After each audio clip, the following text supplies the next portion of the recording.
Welcome back to the Social Work Race, guys. It's me, Curtis, here. Another review video of something that I have come across more than once. All right.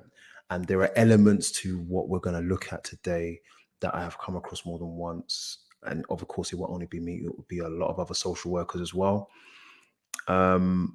It's around religious abuse.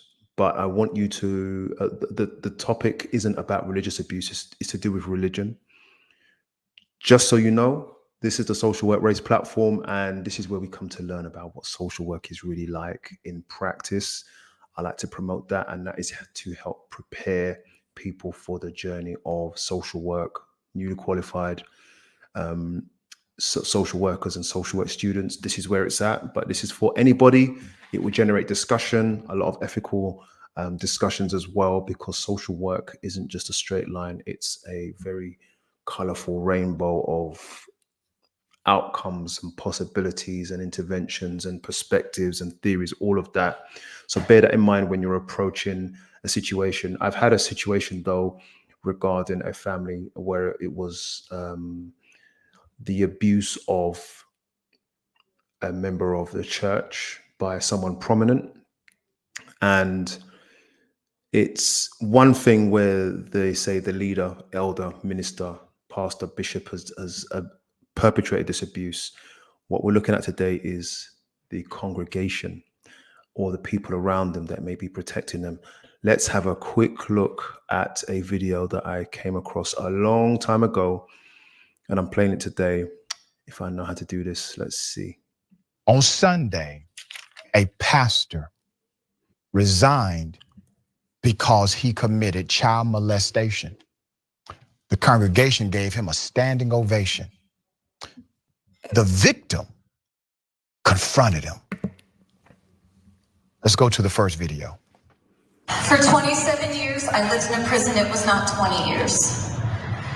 I lived in a prison of lies and shame, lying to protect the Lowe family. For years, I thought I was a horrible person having suicidal thoughts, not realizing what had been truly done to me. I was just 16 when you took my virginity on your office floor.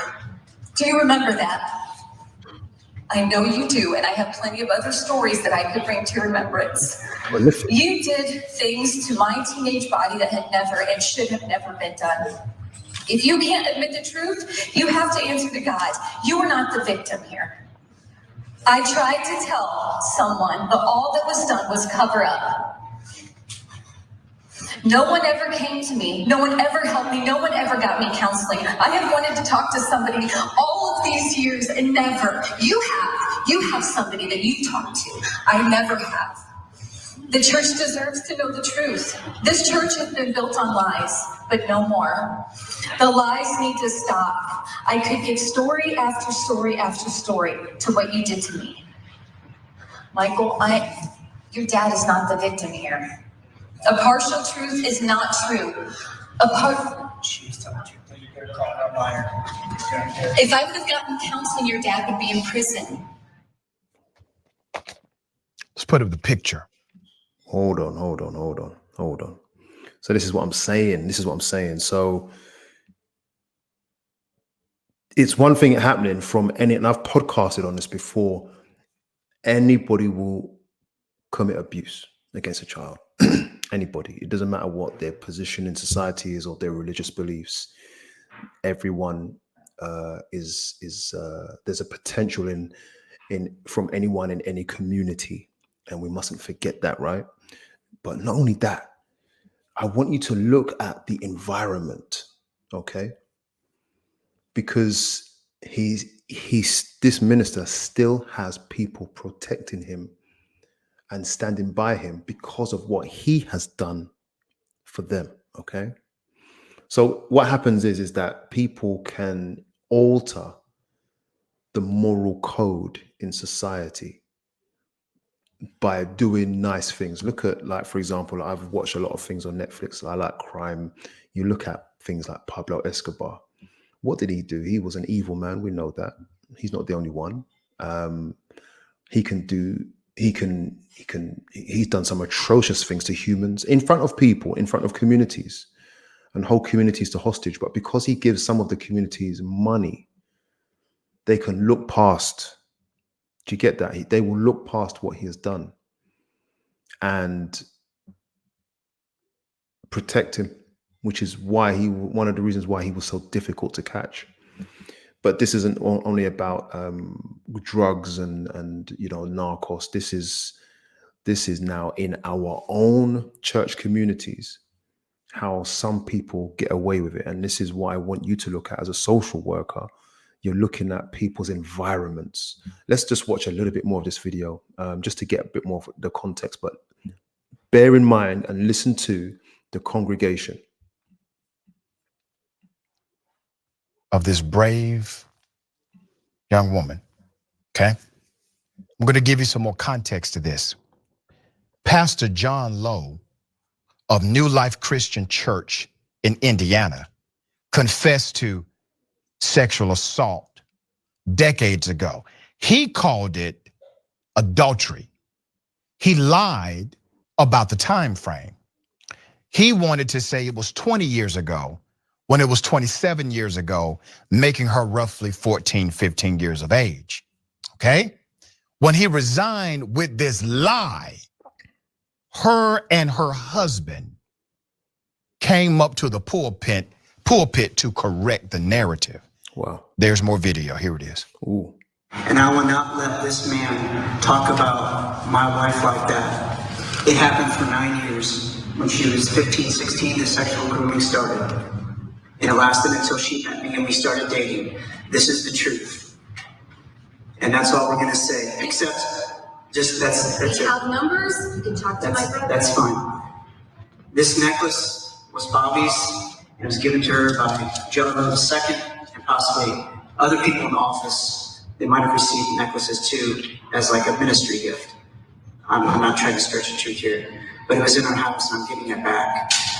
This was Bobby's covenant of purity ring, which she wore while this man had sex with her, and she felt ashamed all these years wearing a covenant of purity ring. She felt under shame and guilt. They can't just bamboozle people and just say, well, I just committed adultery. It was far beyond adultery. So here's the covenant of purity ring back. I don't want it in my home. We're done. I want to remind you Come on. that when this sick scumbag announced his resignation from that church, he got a standing ovation from that same congregation, okay? While he was walking out of the church, Yeah. people were saying things like, we love you, Pastor. Yeah. There were members of the church that embraced the true victim here. But there are many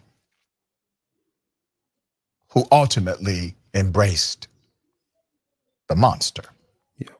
Okay? Let's put up the picture again. Put up a picture again.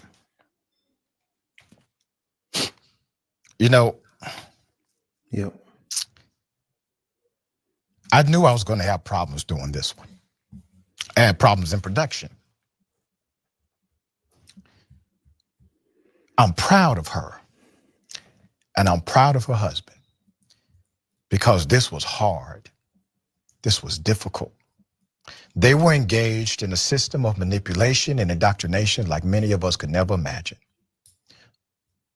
So much so that when he admits to child molestation, the people that raised them, the people that were in charge of looking out for their best interest, decided to take the side of the molester.